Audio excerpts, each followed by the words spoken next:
Shalom. Pada kesempatan kali ini kami akan membahas tentang kitab Filemon, di mana kami akan membahas beberapa bagian. Yang pertama tentang latar belakang, kemudian yang kedua tujuan penulisan, kemudian yang ketiga struktur dari kitab Filemon, yang keempat isi, dan yang kelima tema-tema yang ada di dalam kitab Filemon.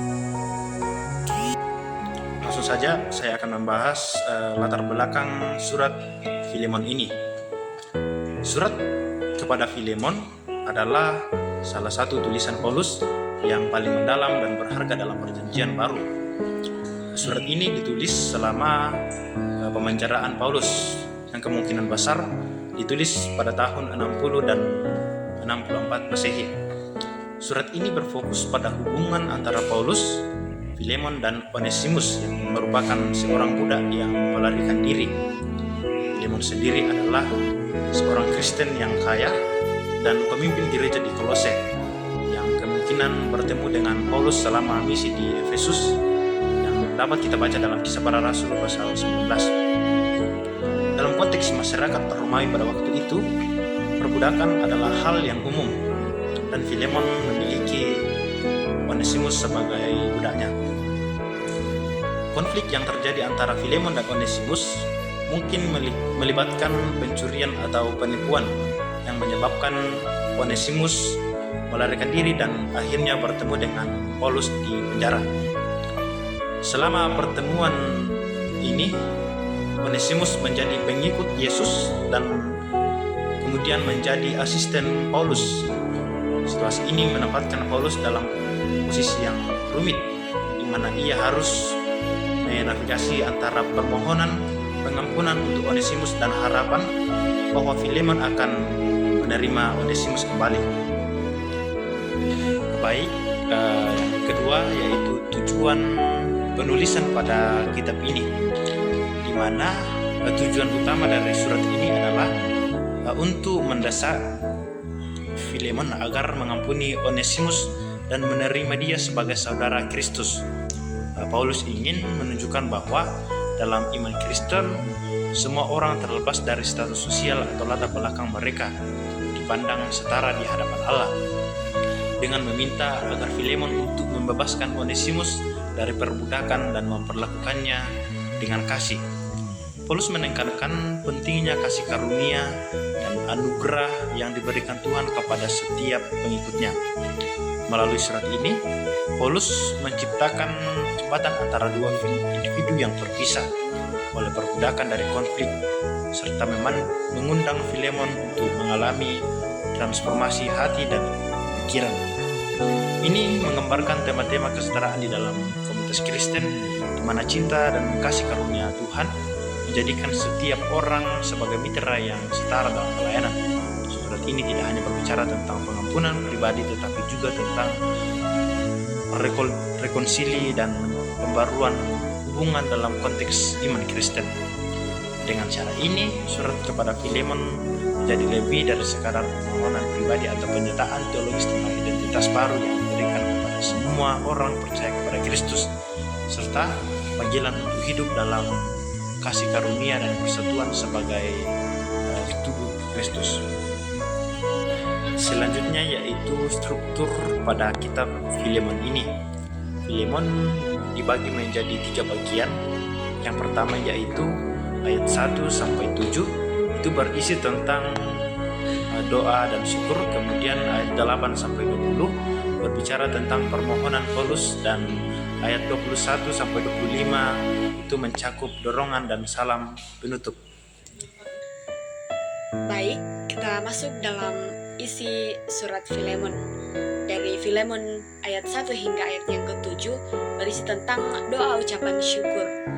Di sini Paulus membuka suratnya dengan doa. Ia bersyukur kepada Tuhan atas kasih dan kesetiaan yang ditunjukkan Filemon kepada Yesus dan umatnya. Paulus mulai membuka jalan bagi permohonannya dengan kalimat, "Aku berdoa agar persekutuan yang timbul dari imanmu dapat secara efektif menuntunmu untuk mengenali semua yang baik yang bekerja di dalam kami, yang menuntun kami kepada Kata kunci di bagian ini adalah kemitraan, atau dalam bahasa Yunani koinonia, yang artinya berbagi, partisipasi bersama, yaitu ketika dua orang atau lebih menerima sesuatu bersama-sama dan berbagi di dalamnya menjadi mitra.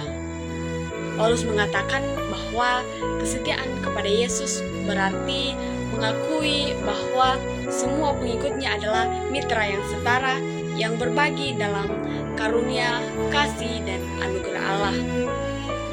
Bagi Paulus, pengalaman koinonia di antara para pengikut Yesus ini bukan sekedar ide. Itu adalah sesuatu yang dilakukan dalam hubungan dengan semua orang. Kitab Filemon pada ayat yang ke-8 sampai 10, di sini permintaan Paulus kepada Filemon mengenai Onesimus. Paulus menyampaikan permintaannya kepada Filemon dan akhirnya membawa Onesimus yang telah menjadi anak Paulus selama Paulus di penjara. Kita bisa lihat pada ayatnya yang ke-10.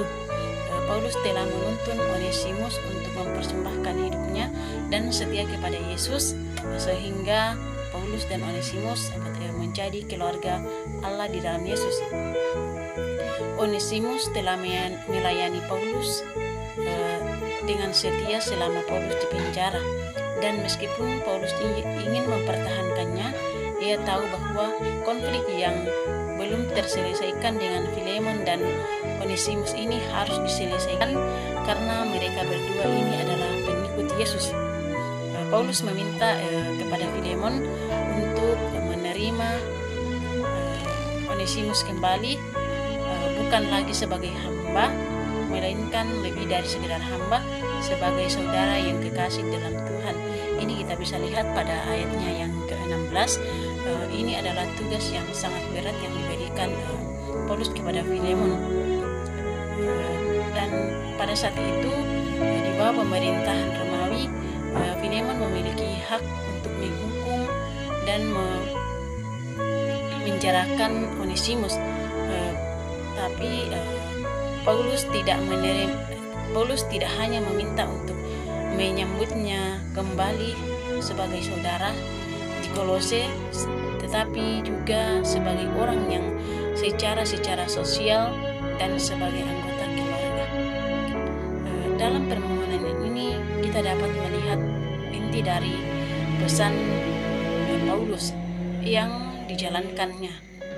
Bagi Paulus, ini adalah tentang rekonsiliasi. Pertama-tama, seperti yang ia katakan kepada jemaat Korintus, Allah mendamaikan dunia dengan dirinya oleh Kristus dengan tidak memperhitungkan pelanggaran mereka. Ini kita bisa lihat pada 2 Korintus 5 ayatnya yang ke-19. Dalam situasi ini, Paulus memainkan peran Yesus. Ia akan menanggung akibat dari kesalahan Yohanes dan membayar harganya sendiri agar ia dapat berdamai dengan Filemon. Pesan Paulus lebih dari sekedar transaksi hukum, semuanya tentang koinonia. Onesimus, Filemon, dan Paulus adalah mitra yang setara di hadapan Tuhan, dan mereka semua memiliki kebutuhan yang sama akan pengampunan. Filemon dan Onesimus tidak lagi berhubungan dengan sebagai tuan dan budak, karena mereka telah menjadi anggota keluarga, telah menjadi saudara-saudara di dalam Mesias, seperti yang dikatakan Paulus kepada Filemon bersama dengan seluruh jemaat di Kolose. Ini kita bisa lihat pada Kolose pasal 3 ayat 11, di mana dalam keluarga baru Allah, manusia tidak lagi dibedakan antara orang Yunani dan Yahudi, orang bersunat atau orang yang tidak bersunat, orang asing atau orang tidak beradab, budak atau orang merdeka, tetapi Mesias adalah semua dan di dalam semua orang. Kemudian pada kitab Filemon ayat yang ke-21 hingga ayat yang ke-25 berisi tentang salam penutup. Di Di sini Paulus menutup suratnya dengan menyatakan keyakinannya bahwa Filemon akan melakukan lebih dari yang diminta oleh Paulus. Paulus juga meminta Filemon untuk menyiapkan kamar tamu karena ia ingin berkunjung segera setelah ia keluar dari penjara. Dengan beberapa salam penutup, Paulus mengakhiri suratnya. Ketika kita melihat surat Filemon ini adalah surat Paulus kepada Filemon yang sangat kuat karena banyak alasan. Itulah satu-satunya surat di mana Paulus tidak secara eksplisit menyebutkan kematian atau kebangkitan Yesus. Ini bukanlah suatu kekeliruan.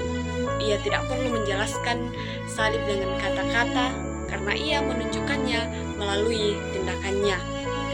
Paulus mewujudkan makna salib menjadi sarana yang dengannya Onesimus dan Filemon itu didamaikan dengan Tuhan dan juga dengan satu sama lain. Surat Filemon ini juga menunjukkan kepada kita bahwa implikasi dari kabar baik tentang Yesus sangatlah pribadi, tetapi tidak pernah bersifat pribadi.